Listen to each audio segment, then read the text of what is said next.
The Chaeronea Massacre. The year is 86 BCE.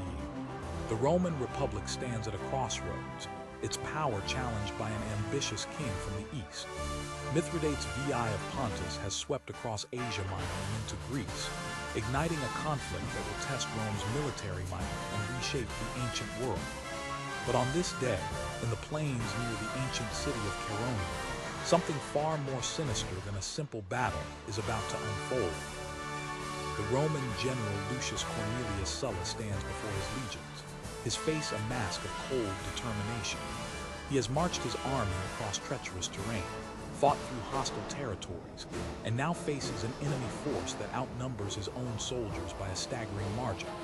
The forces of Mithridates, commanded by the capable general Archelaus, have fortified their position with approximately 120,000 men. Sulla commands fewer than 30,000. The odds are overwhelming. The situation appears hopeless, yet Sulla does not waver. This is not merely a story of military strategy or tactical brilliance, though both will play crucial roles in what follows. This is a story of calculated violence, of ruthless efficiency, of what happens when Roman discipline meets Eastern ambition on the field of battle. This is the story of how one man's determination to restore Roman honor would lead to one of the most devastating massacres in ancient warfare. The stage was set months before, when Mithridates VI launched his audacious campaign against Roman territories in the east. The Pontic king had long chafed under Roman influence, watching as the Republic extended its reach across the Mediterranean world. When he finally struck, he did so with shocking brutality, ordering the execution of tens of thousands of Roman and Italian civilians in what became known as the Asiatic Vespers. The message was clear: Rome's dominance in the east was over. Greece, with its storied history and strategic importance, became a crucial battleground. Many Greek cities, resentful of Roman control and taxation, welcomed Mithridates as a liberator. Athens threw open its gates to the Pontic forces. Other cities followed suit. The entire region seemed ready to throw off the Roman yoke and embrace this new Eastern power that promised freedom and prosperity. But Rome does not forgive. Rome does not forget. And Rome, in the person of Lucius Cornelius Sulla, was coming. Sulla was no ordinary commander. Born into a patrician family that had fallen on hard times, he had clawed his way to prominence through military service, political cunning, and sheer force of will. He had served with distinction under Marius during the wars against Jugurtha and the Germanic tribes. He understood warfare in all its brutal complexity. More importantly, he understood that in war, mercy is often weakness, and hesitation is death. As Sulla marched through Greece, he demonstrated this philosophy repeatedly. Cities that resisted were destroyed. Those who had welcomed Mithridates' forces were punished with extreme prejudice. Athens itself, that cradle of democracy and philosophy, was besieged and sacked with such ferocity that its streets ran with blood.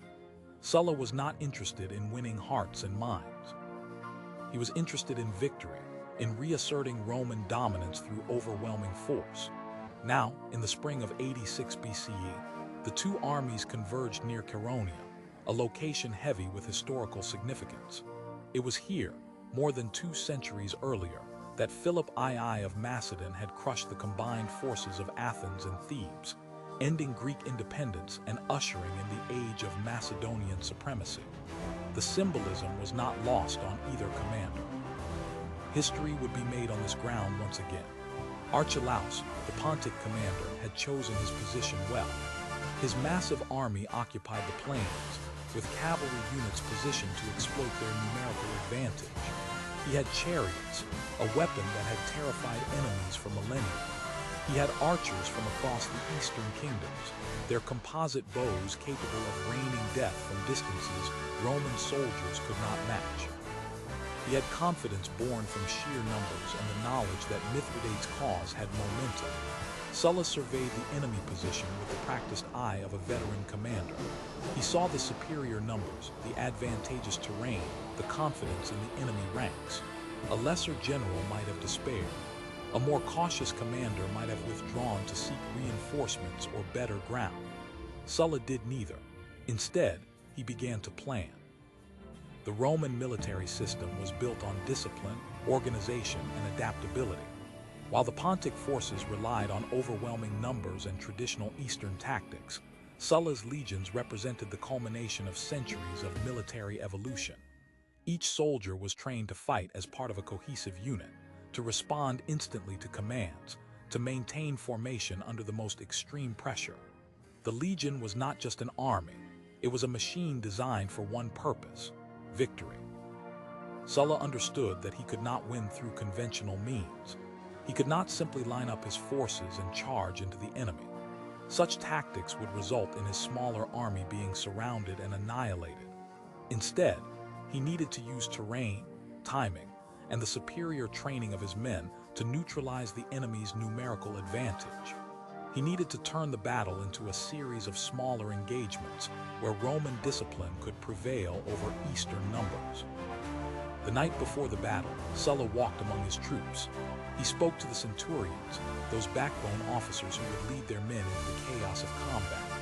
He reminded them of Roman honor, of the atrocities committed against their countrymen in Asia Minor, of the need to demonstrate that Rome's power remained unbroken. He promised them glory, plunder, and the satisfaction of avenging their fallen brothers. By the time dawn broke, every Roman soldier understood that retreat was not an option. Victory or death, there would be no middle ground. As the sun rose over the plains of Chaeronea, both armies began their preparations. The Pontic forces, confident in their superiority, advanced in traditional formation. Their chariots moved forward first, designed to break Roman lines before the infantry engaged. Behind them came waves of infantry, their numbers seeming endless as they spread across the battlefield. On the flanks, cavalry units prepared to sweep around and encircle the smaller Roman force. Sulla had anticipated this. He had studied Eastern warfare during his campaigns in the East.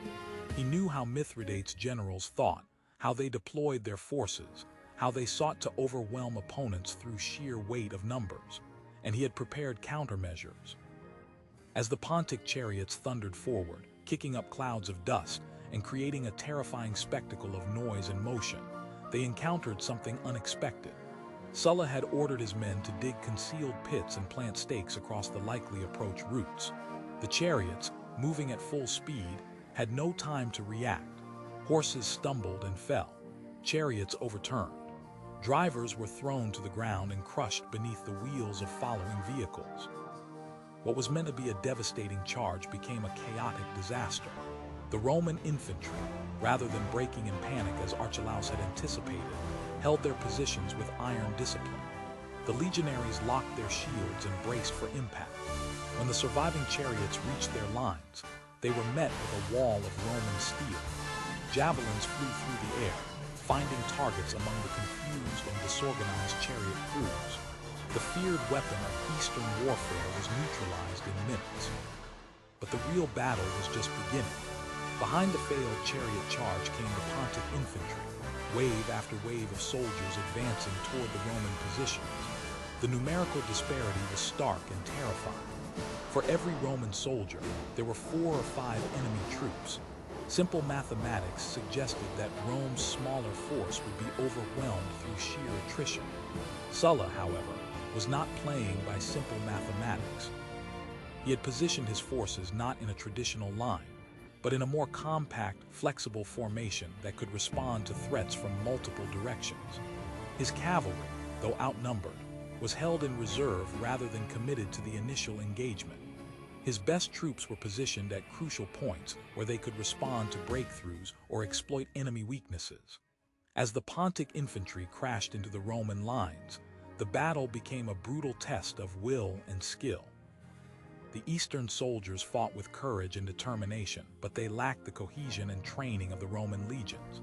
Where the Pontic forces fought as individuals or small groups, the Romans fought as a unified machine. Centurions barked orders. Soldiers rotated positions to keep fresh troops at the front. The wounded were pulled back while reserves stepped forward to fill gaps. The fighting was savage and personal. Swords clashed against shields. Men screamed in pain and fury. Blood soaked into the earth of Chaeronea. mixing with the dust to create a crimson mud that made footing treacherous. Bodies began to pile up as the combat intensified. This was war in its most primal form, stripped of glory and romance, reduced to the simple question of who would kill and who would die. For hours, the battle raged without clear advantage to either side. The Pontic forces pressed forward, using their numbers to maintain constant pressure on the Roman lines. Sulla's legions bent, but did not break, their superior training and discipline allowing them to hold positions that should have been overrun. The Roman general moved constantly across the battlefield, appearing wherever his troops needed encouragement or direction, exposing himself to danger with the same fearlessness he demanded from his men. Then, as the afternoon sun began its descent toward the horizon, Sulla saw his opportunity. The Pontic forces, despite their numerical advantage, were beginning to show signs of exhaustion and disorganization. Their initial confidence had been eroded by the stubborn Roman resistance. Their formations, never as tight as the Roman manipular system, had become increasingly ragged as the battle wore on. Gaps were appearing in their lines. Cohesion was breaking down. Sulla unleashed his cavalry. The Roman horsemen, fresh and eager after hours of waiting, struck at the exposed Pontic flanks with devastating effect. They did not engage in prolonged combat, but instead used hit-and-run tactics, charging into enemy formations, causing chaos and casualties, then withdrawing before they could be surrounded. Each attack created more confusion, more disorder, more fear among the already tired Pontic troops. Simultaneously, Sulla ordered his infantry to advance. The Roman legions, despite hours of brutal combat, responded with discipline that seemed almost superhuman. They pushed forward, not in a wild charge, but in a controlled, methodical advance that maintained formation and cohesion. The Pontic forces, attacked from multiple directions and increasingly demoralized, began to waver. What happened next would define the battle and give it the character of a massacre rather than a mere military victory. As the Pontic lines began to crack, individual soldiers started to flee. At first, it was just a few men here and there, abandoning their positions to escape the relentless Roman advance. But fear is contagious, especially in armies that lack the iron discipline of the Roman legions. As more soldiers fled, panic spread like wildfire through the Pontic ranks. Within minutes, an organized retreat became a rout. Thousands of soldiers threw down their weapons and ran, desperate to escape the Roman killing machine that had ground them down through hours of combat. They ran toward their camps, toward the hills, toward anywhere that might offer safety from the swords of Sulla's legionaries. But there would be no safety. Not today, not from Sulla. The Roman commander had no intention of allowing the enemy army to escape intact. A defeated army that retreats in good order can regroup, resupply, and fight again. But an army that is destroyed, its soldiers killed or scattered beyond any hope of reassembly, ceases to exist as a fighting force. Sulla wanted total victory, and total victory required total destruction of the enemy. He ordered his troops to pursue without mercy. The Roman soldiers, their blood up from hours of combat and driven by promises of plunder and revenge, fell upon the fleeing Pontic forces with savage enthusiasm. What had been a battle became a hunt. Roman cavalry ran down fleeing infantry, cutting them down from behind. Legionaries pursued enemy soldiers across the plains, showing no quarter to those who begged for mercy. The massacre was systematic and thorough. Sulla's forces swept across the battlefield and beyond, killing anyone in Pontic uniform or bearing enemy weapons.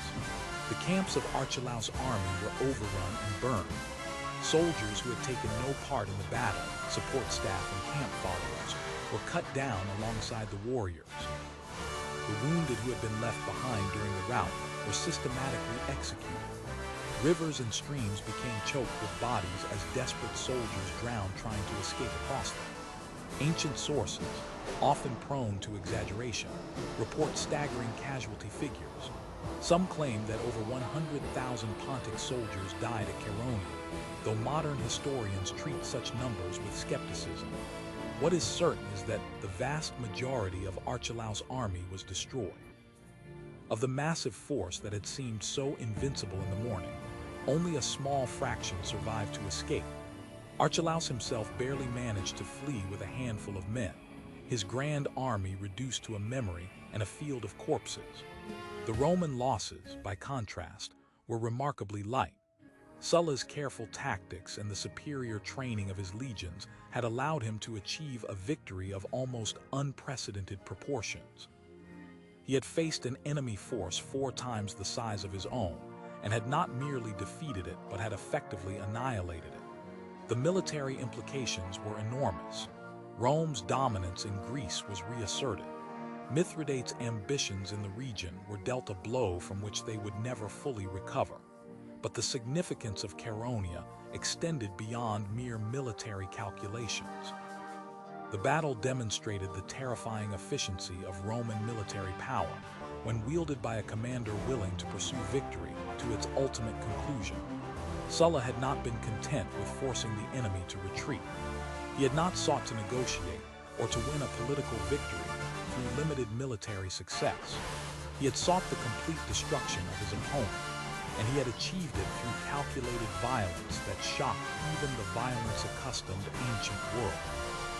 The massacre at Chaeronea also revealed something about Sulla himself, something that would become increasingly apparent in the years that followed.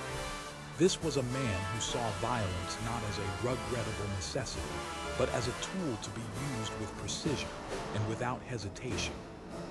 The same ruthlessness he displayed on the battlefield at Chaeronea would later characterize his political career, most notably in the proscriptions that followed his Civil War victory, when thousands of Roman citizens were systematically murdered for political purposes. In the immediate aftermath of the battle, Sulla did not rest on his victory. He moved quickly to consolidate Roman control over Greece, punishing cities that had supported Mithridates and rewarding those that had remained loyal to Rome. His methods were harsh, designed to ensure that no Greek city would dare to rebel against Roman authority again. Temples were plundered to pay his troops. Whole communities were enslaved. The message was clear. Defiance of Rome brought not just defeat but destruction. The following year, Sulla would win another decisive victory over Mithridates' forces at Orchomenus, using similar tactics to achieve similar results. But it was Chaeronea that established his reputation as one of Rome's most formidable military commanders. The battle became a case study in how superior tactics, discipline, and ruthless execution could overcome seemingly impossible odds. For Mithridates, the disaster at Chaeronea marked the beginning of the end of his ambitions in Greece. Though he would continue to resist Rome for years, fighting 2 more wars against the Republic, he would never again pose the existential threat he had seemed to represent before Sulla's campaign.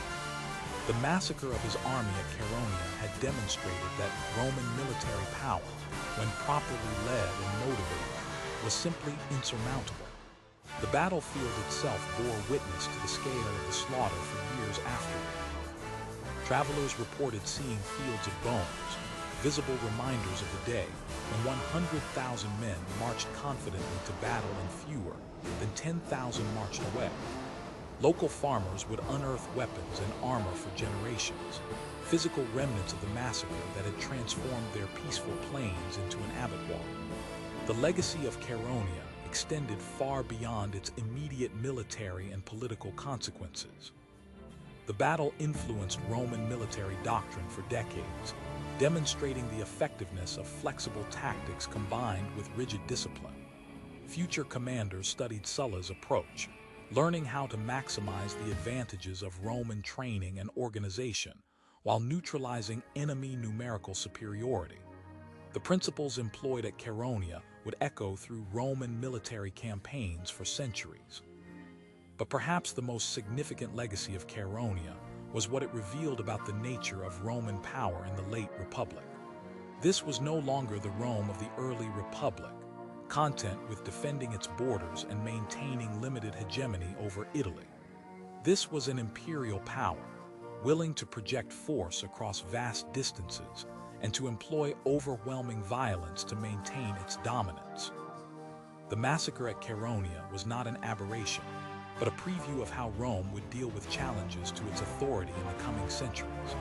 The battle also marked a turning point in Sulla's own career. He returned to Rome as a conquering hero, his military reputation secured by his victories in Greece. But he would soon become embroiled in civil war against his former mentor Marius, plunging Rome into a conflict that would kill more Romans than Sulla had killed Pontic soldiers at Chaeronea.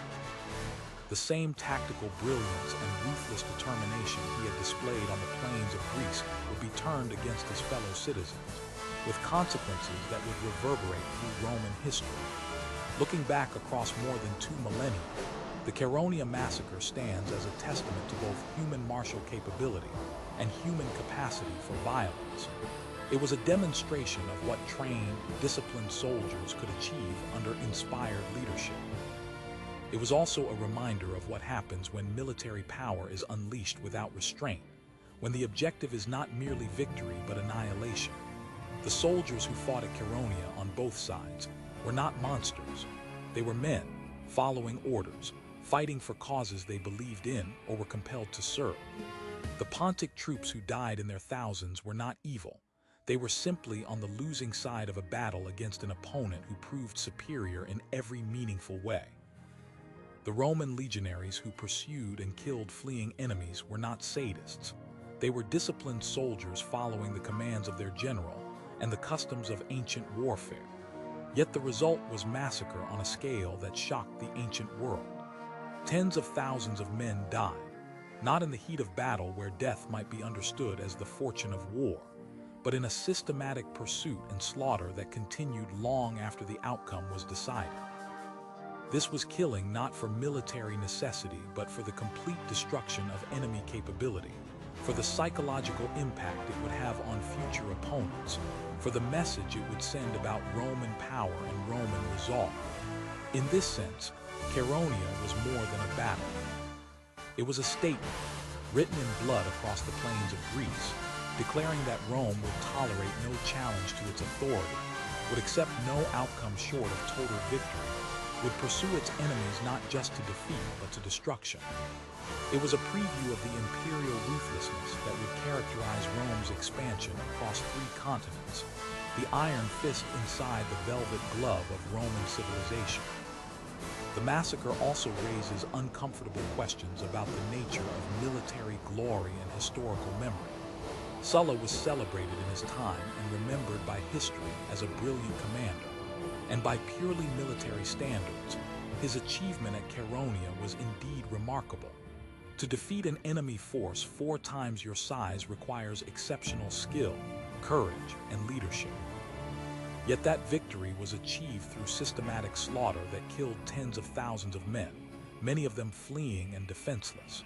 How do we reconcile military brilliance with moral horror?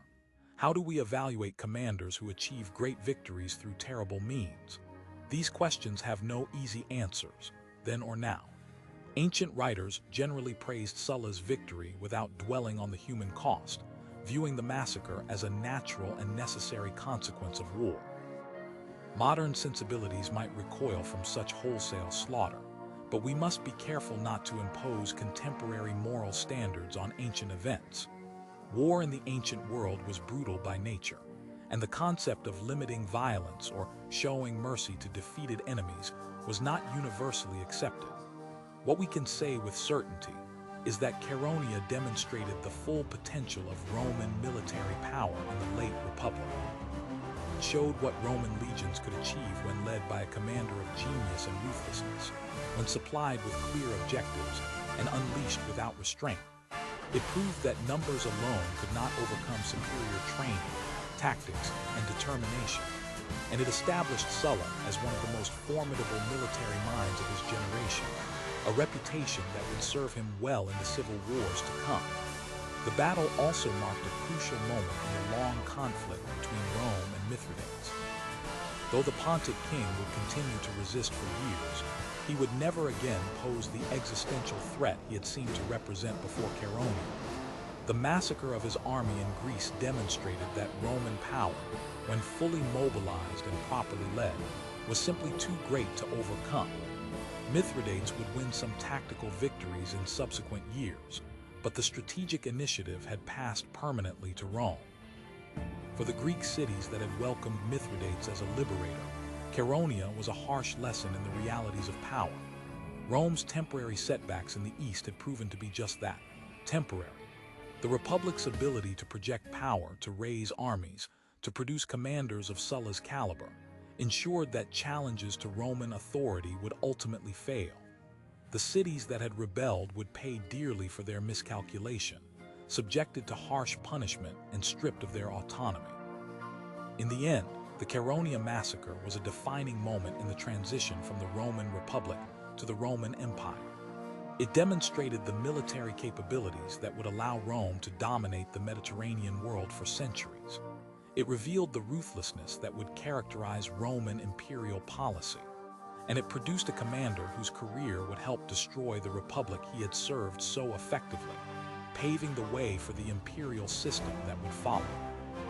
The plains of Chaeronea, soaked with blood in 86 BCE, witnessed the birth of a new era in Roman history.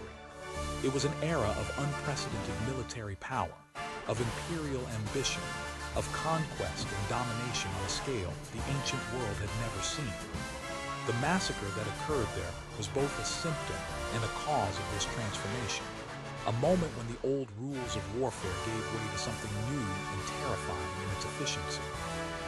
Today, more than 2,000 years later, the battlefield is quiet. The bones of the fallen have long since turned to dust. The weapons they carried have rusted away to nothing. But the memory of what happened there endures, preserved in ancient texts and modern histories, a reminder of human capacity for both brilliance and brutality, for tactical genius and systematic slaughter. The Chaeronea Massacre stands as a monument to the terrible price of empire, paid in blood by those who stood in its way.